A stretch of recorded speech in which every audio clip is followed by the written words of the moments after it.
Treaty of Paris, 1951.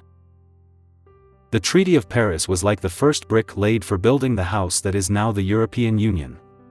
In 1951, 6 countries in Europe decided to work together to manage coal and steel, 2 very important materials needed for industries and war. They thought that by sharing these resources, they could help prevent future wars and build a peaceful and prosperous community. This agreement marked the beginning of a united Europe, where countries support each other for greater good. Treaty of Rome, 1957. The Treaty of Rome was a big step that created the European Economic Community in 1957. Think of it as a club where countries decided to work closely to make buying and selling things to each other easier. They also began to act together in other areas like farming and science. This treaty helped lay the foundation for what would eventually become the European Union, where countries support each other economically and socially. Click subscribe to this channel to get more topics you love.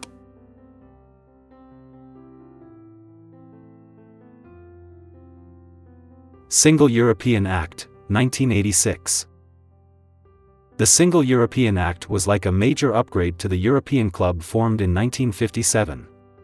Before this act, countries were having trouble agreeing on how to remove barriers that made trading with each other difficult. This act set clear rules and targets to create a single market. This means that goods, services, money, and people could move more freely across borders just like within one country. It helped make Europe more connected and prosperous. Maastricht Treaty, 1992. The Maastricht Treaty is super important because it officially formed what we call today the European Union, EU. It introduced the idea that people living in EU countries are not just citizens of their own country but also citizens of the EU. This treaty also started plans for a single currency, the euro, which meant that instead of different countries having different types of money, many would use the same one, making things simpler. Schengen Agreement, 1995. Imagine going on a road trip where you don't have to stop for border checks or use different currencies. The Schengen Agreement made this possible in many European countries. It allowed people to travel without stopping at borders within the agreement's area. This made traveling, working, and trading much easier and helped people feel more connected to their neighboring countries. Treaty of Amsterdam, 1997. The Treaty of Amsterdam made some important changes to help Europe work better together. It focused on making laws that protect people's rights and ensure their safety. It also made it easier for countries to work on big problems together, like fighting crime and managing immigration. This treaty helped make sure that as the EU grew, it could continue to take care of its people and keep them safe. Treaty of Nice, 2001. As more countries wanted to join the EU, the Treaty of Nice made changes to the EU's rules so it could handle more members. It was like rearranging a growing classroom to make sure every new student has a seat and can participate.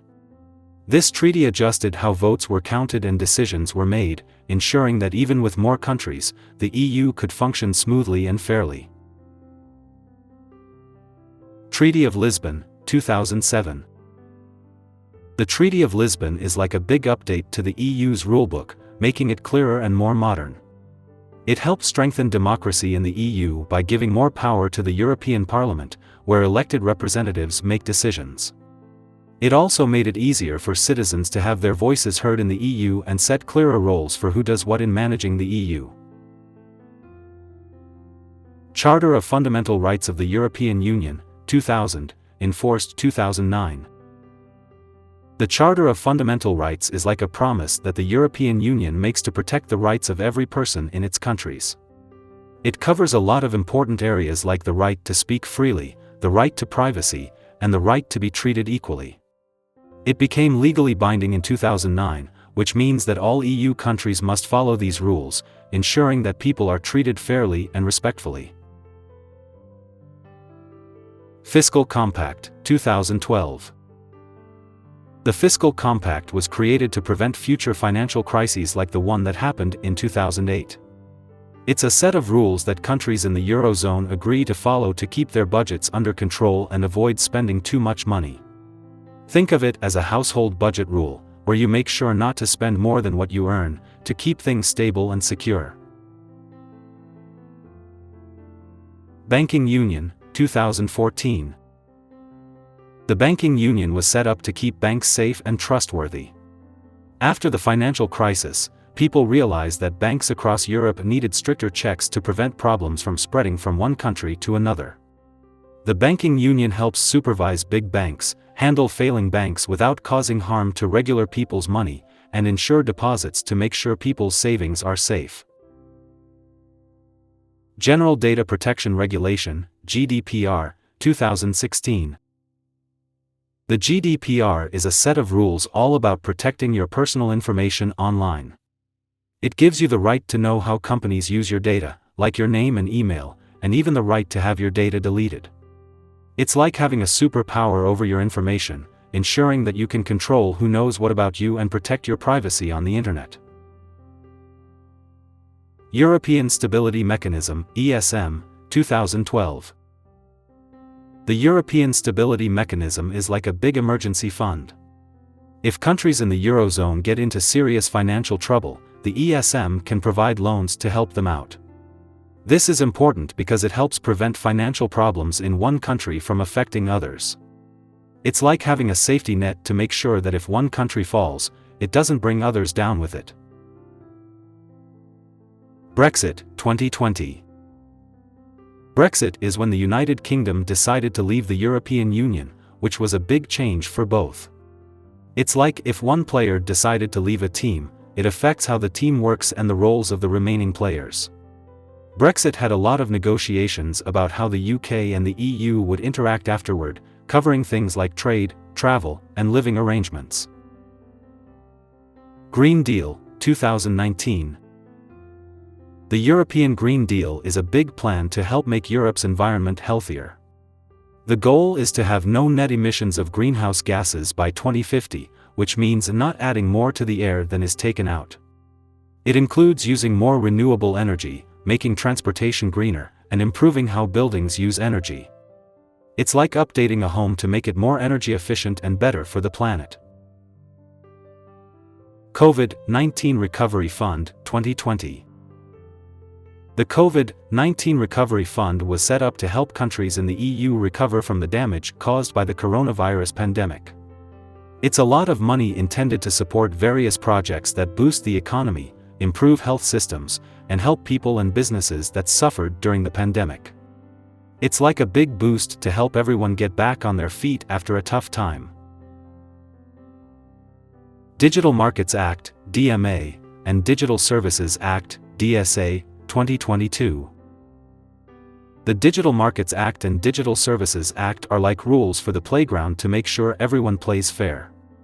They help protect people using digital services, making sure that big tech companies don't misuse their power and that the internet remains a safe space for everyone. They focus on things like how personal data is used and stopping harmful content online. Conference on the Future of Europe, 2021 to 2022. This conference was a series of discussions where people from all over Europe could share their ideas about what the EU should do in the future. It's like a big brainstorming session where everyone from young people to politicians comes together to think about how to solve big problems and make the EU better for everyone. EU Enlargement, 2004, 2007, 2013. The EU enlargement is like when a club decides to let more members join. In 2004, the European Union grew significantly when 10 new countries joined. This was the largest single expansion of the EU and included countries like Poland, Hungary, and the Czech Republic. Then, in 2007, Bulgaria and Romania joined, and in 2013, Croatia became a member. These expansions helped the EU to grow not just in size but also in diversity, bringing together more countries with different cultures and histories. This made the EU stronger in terms of economy and politics, and also helped to spread the benefits of being in a union, like peace and stability, to more parts of Europe. European Pillar of Social Rights, 2017. The European Pillar of Social Rights is like a list of promises made by the EU to make sure that everyone in the EU has access to fair work, good healthcare, and education. It was proclaimed in 2017 and includes 20 principles and rights. These principles are divided into 3 categories: equal opportunities and access to the labor market, fair working conditions, and social protection and inclusion. Think of it as the EU's commitment to making sure that as it grows and changes, no one is left behind.